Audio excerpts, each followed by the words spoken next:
Selamat pagi semuanya.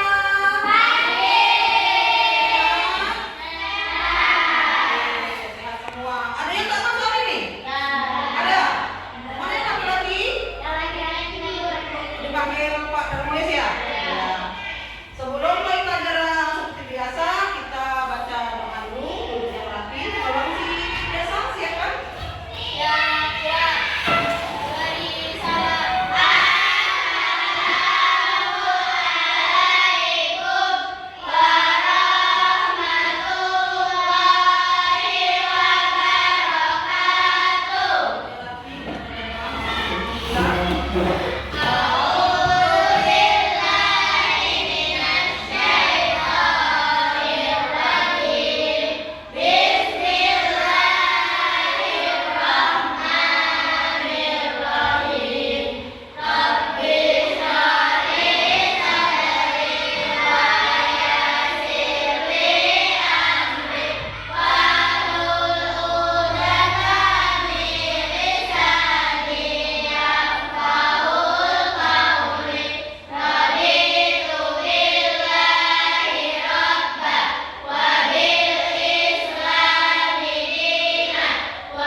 Lain kali kalau terlambat, ketok pintu dulu, jangan langsung masuk. Ibu, ketok pintu. Sudah selesai urusannya Bapak? Nah, ini seperti ini, Feby. Lain kali kalau terlambat, jangan langsung main nonong masuk, tapi ketok pintu dulu, izin dulu, baru boleh masuk. Nah, seperti janji Ibu kemarin, hari ini kita belajarnya apa? Bahasa Indonesia. Apa kemarin materinya? Jadinya unsur-unsur Indonesia. Nah, daripada Ibu konsen, kamu nanti bosan, maka lebih baik kita menonton saja apa itu unsur-unsur intrinsik dalam sebuah pembelajaran. Tapi sebelum Ibu putar, siapkan dulu alat tulisnya. Nanti yang penting soalnya nanti ada tugasnya. Siapkan dulu alat tulisnya. Jadi nanti apa yang penting dari tiga itu baca. Oke? Alat tulis dulu.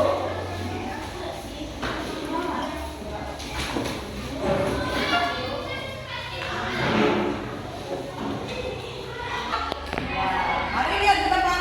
Kita akan menyaksikan apa itu unsur-unsur intrinsik dan apa saja yang ada padanya.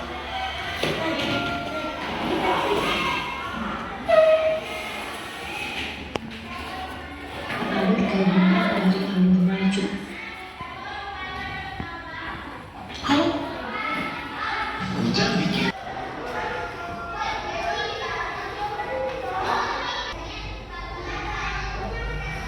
apa kabar? Semoga selalu baik ya. Pada kesempatan kali ini kita akan mempelajari tentang unsur-unsur intrinsik dari sebuah cerita. Sebelumnya kita simak dulu ya kitab itu. Kecil dan Burung Pipit. Karya Desri M. Putri. Aduh, sakit. Suara kelinci kecil menggelegar di sudut kebun Pak Rusa. Wajahnya tampak seputih kapas dan titik-titik air mulai membanjiri matanya. Ia terduduk di tanah sambil memegangi kakinya. Burung pipit yang sedang bertengger di dahan pohon dekat kebun itu segera terbang menghampirinya. Ada apa, kelinci kecil? Kakiku terantuk batu lalu aku jatuh, jawab kelinci kecil sambil meringis kesakitan. Apa yang kamu lakukan di sini? Tanya burung pipit.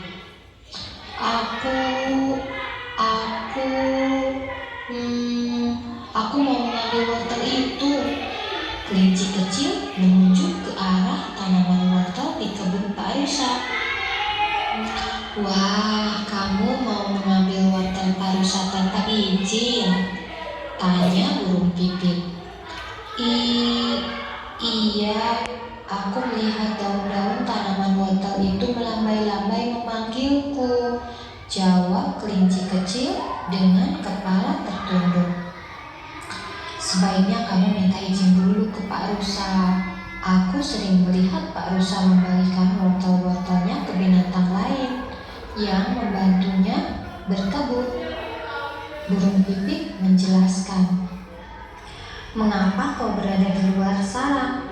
Tak Singa Raja Hutan memerintahkan supaya semua penghuni hutan tinggal di sarang masing-masing.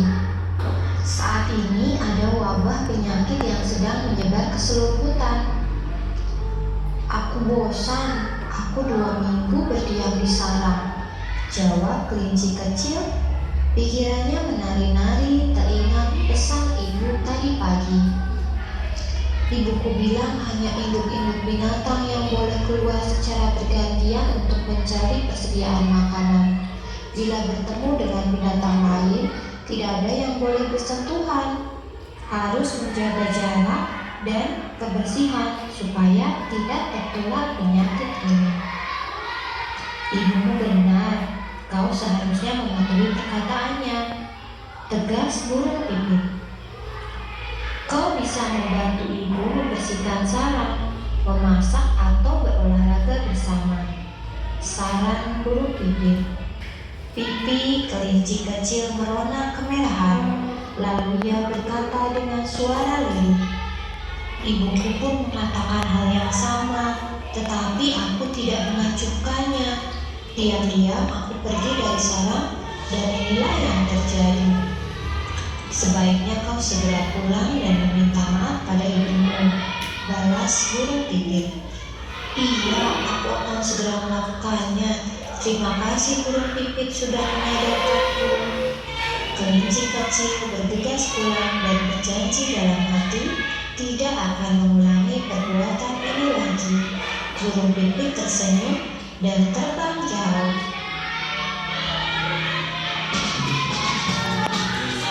Kita pelajari tentang unsur-unsur intrinsik. Terutama kita akan coba cari unsur intrinsik dari cerita yang baru kita simak tadi. Unsur intrinsik dari suatu cerita diantaranya tema, tokoh, penokohan, latar, alur cerita, dan amanat. Kita mulai dari tema. Tema adalah ide atau gagasan yang melatar belakangi sebuah cerita. Tema ini jarang dituliskan secara eksplisit oleh pengarangnya. Nah, untuk bisa mengetahui tentang tema, kita harus mengetahui keseluruhan isi dari cerita tersebut, rangkaian peristiwanya, dan alur dari cerita tersebut. Nah, contoh tema misalnya tema pendidikan, tema persahabatan, tema pengalaman, tema kesehatan, sejarah, lingkungan, dan lain sebagainya. Berikutnya tokoh. Tokoh berarti pelaku dalam sebuah cerita. Tokoh terdiri atas satu atau lebih. Nah, berdasarkan pengelompokannya, tokoh dibagi menjadi 3, yaitu tokoh protagonis, tokoh utama, kemudian tokoh antagonis, berarti tokoh penentang dari tokoh utama atau tokoh lawan, dan tokoh tritagonis, yaitu tokoh penengah atau pendukung. Berikutnya penokohan. Penokohan adalah cara pengarang untuk menggambarkan watak atau sifat dari tokoh-tokoh dalam cerita. Berikutnya alur. Alur nama lainnya adalah plot ya. Alur merupakan urutan kejadian atau peristiwa yang membentuk sebuah cerita. Secara umum jalan cerita itu terbagi ke dalam 3 jenis. Yang pertama alur maju, yang kedua alur mundur, dan yang ketiga alur campuran. Apa sih maksudnya? Alur maju berarti alur yang susunan ceritanya itu runtuh, mulai dari awal waktu sampai ke waktu-waktu berikutnya, mulai dari pengenalan, peristiwa, konflik, hingga penyelesaian.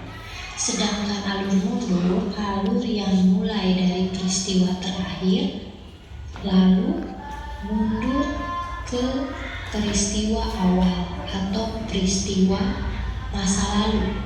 Jadi alur mundur biasanya digunakan untuk menceritakan kilas balik peristiwa masa lalu. Nah, yang ketiga alur campuran. Alur ini merupakan alur gabungan dari alur maju dan alur mundur. Biasanya disampaikan secara urutan sekaligus menyisipkan cerita di masa lalu dan masa sekarang. Nah, berikutnya latar. Apa sih yang dimaksud dengan latar itu? Latar atau sering juga disebut setting meliputi waktu, tempat, dan suasana dalam cerita.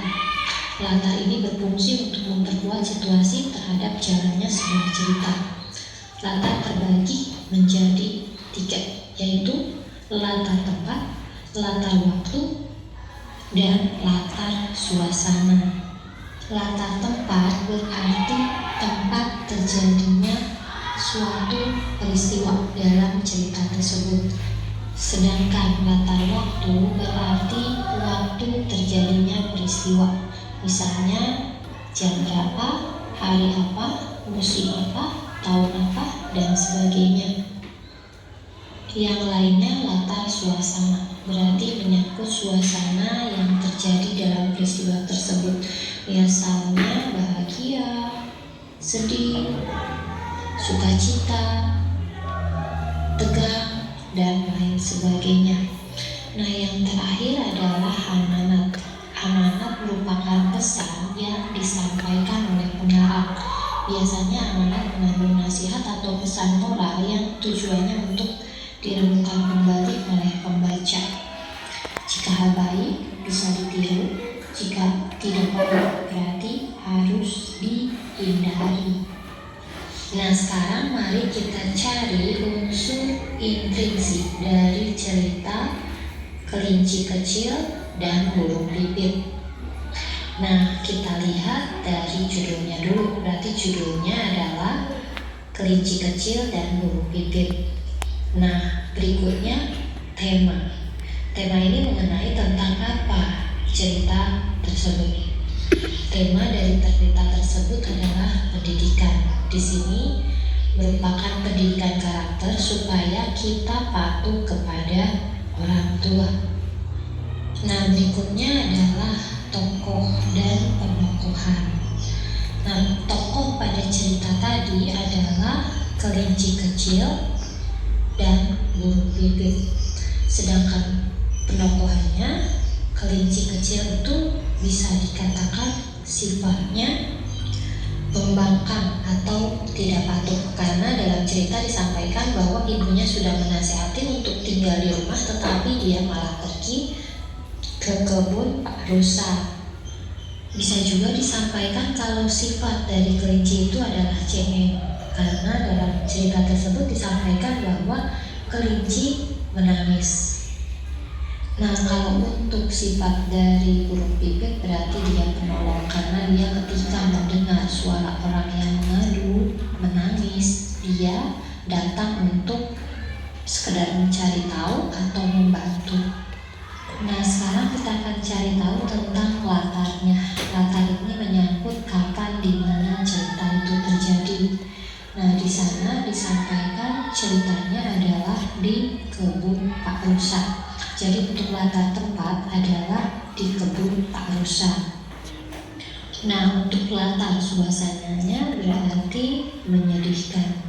Untuk latar waktu di sini tidak terlihat waktunya. Jadi tidak bisa kita tentukan langsung waktunya kapan, karena tidak terlihat apakah siang atau pagi atau kapan. Nah, untuk alurnya, cerita ini termasuk alur maju karena menceritakan secara runtut dari awal sampai akhir. Cerita di awal, si kelincinya terantuk batu, kemudian menangis, kemudian burung pipit menghampiri, dan pada akhirnya mereka pulang ke sarang mereka masing-masing. Nah, berikutnya adalah amanat. Ini berarti pesannya bagi pembaca. Pesan atau amanat dari cerita tadi adalah kita harus patuh kepada orang tua. Nah, selain pada orang tua, kita juga harus patuh kepada pemerintah, karena di sini disampaikan bahwa Raja Hutan juga memerintahkan hal yang sama. Berarti kita sebenarnya harus patuh kepada aturan dari pemerintah, kepada undang-undang. Pesan yang lainnya, kita tidak boleh mencuri.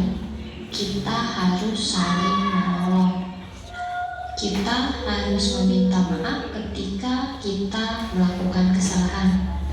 Kita juga harus memperhatikan kesehatan dan keselamatan kita masing-masing. Nah, demikian pembahasan kita tentang unsur-unsur intrinsik cerita, terutama dari cerita kelinci kecil dan burung pipit. Sampai di sini dulu pembahasan kita tentang unsur-unsur intrinsik. Mudah-mudahan bisa dipahami ya. Dadah, sampai jumpa lagi.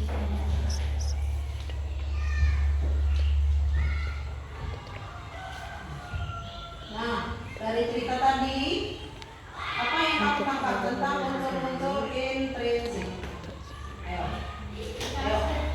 Pertama, bagian-bagiannya dulu apa coba yang ada dulu?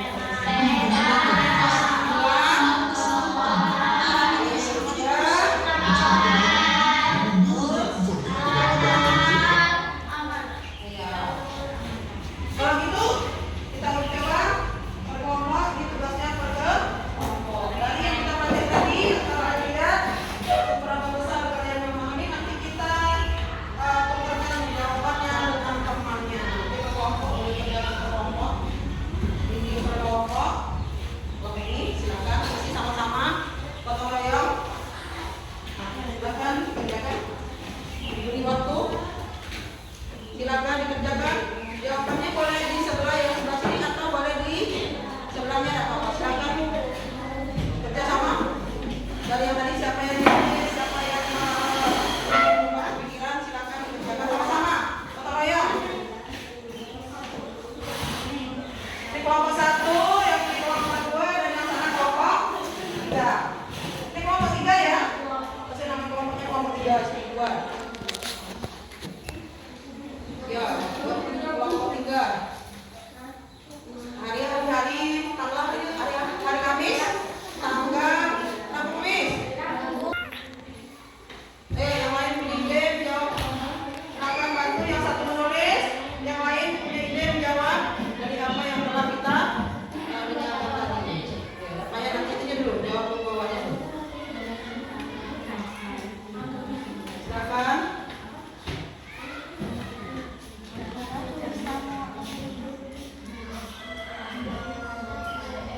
Silakan rembukan temannya.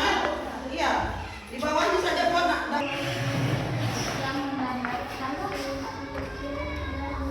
tokoh apa tokoh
Siapa yang cengeng?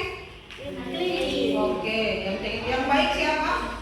Baik huruf B. Oke, terus. C. Waktu di kebun Pak Rusa. D. Latar tempat kejadian di kebun Pak Rusa. E. Amanat yang disampaikan dari cerita tersebut adalah jangan mencuri, berbakti kepada orang tua. 3. Pesan moral apa yang dapat kamu tangkap dari cerita tersebut? Menurut kepada orang tua dan tidak boleh mencuri tanpa izin. Sudah? Oke, terima kasih kelompok 1. Ada yang mau menanggapi dari kelompok lain? Sama atau berbeda? Tentang tokoh, tema, latar, amanat, metodologi, penokohan. Ya. Baik, kita sama-sama kita ingat. Coba. Tema tadi apa coba? Tokoh? Tokoh adalah? Iya. Kalau penokohan apa? Penokohan itu karakter. Misalnya apa? Pemarah, baik, cengeng, sedih. Namanya karakter. Terus apa lagi? Latar. Latar itu ada tempat, ada ya waktu atau suasana. Kalau yang tadi suasananya apa? Di kebun siapa? Rusa. Waktunya? Siang hari. Suasananya bagaimana? Menyedihkan atau bagaimana? Bukan di perkebunan. Bukan di perkebunan. Kalau di perkebunan tadi amanat. Amanat apa? Ya, patuh kepada orang tua. Lagi. Kalau salah minta maaf. Lagi. Ya, tidak mencuri. Ya, itu ya yang sudah diingat tentang unsur-unsur intrinsik atau bagian-bagian dalam sebuah cerita. Baiklah, karena tadi itu pekerjaan kelompok dan semuanya sudah bagus, ada kurang lebihnya kita belajar sama-sama. Sekarang ibu akan beri tugas yang sifatnya pribadi.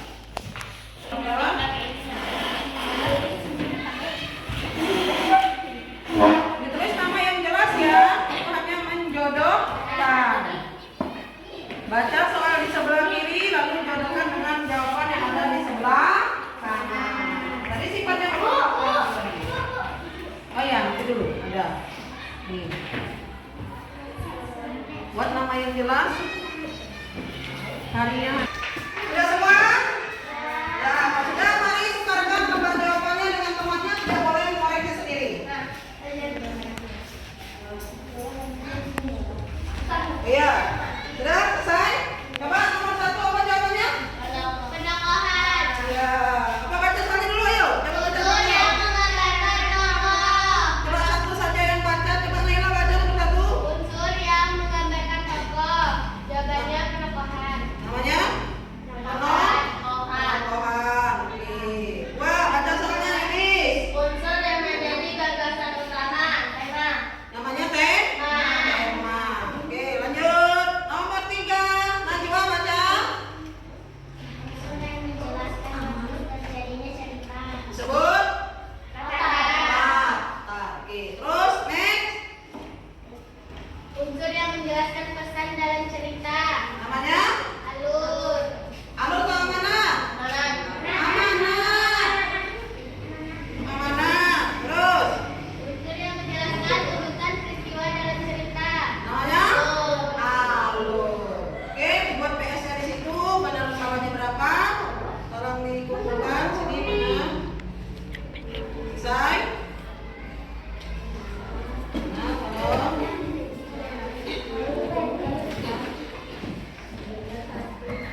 kembali sesuai dengan materi yang akan kita belajar.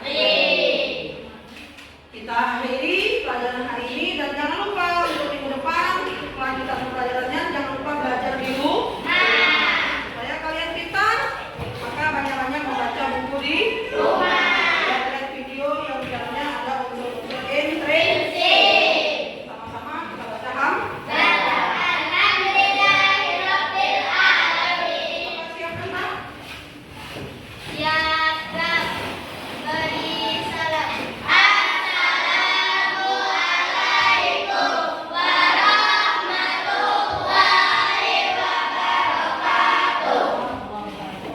Ayo bismillah.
Tertib. Tertib.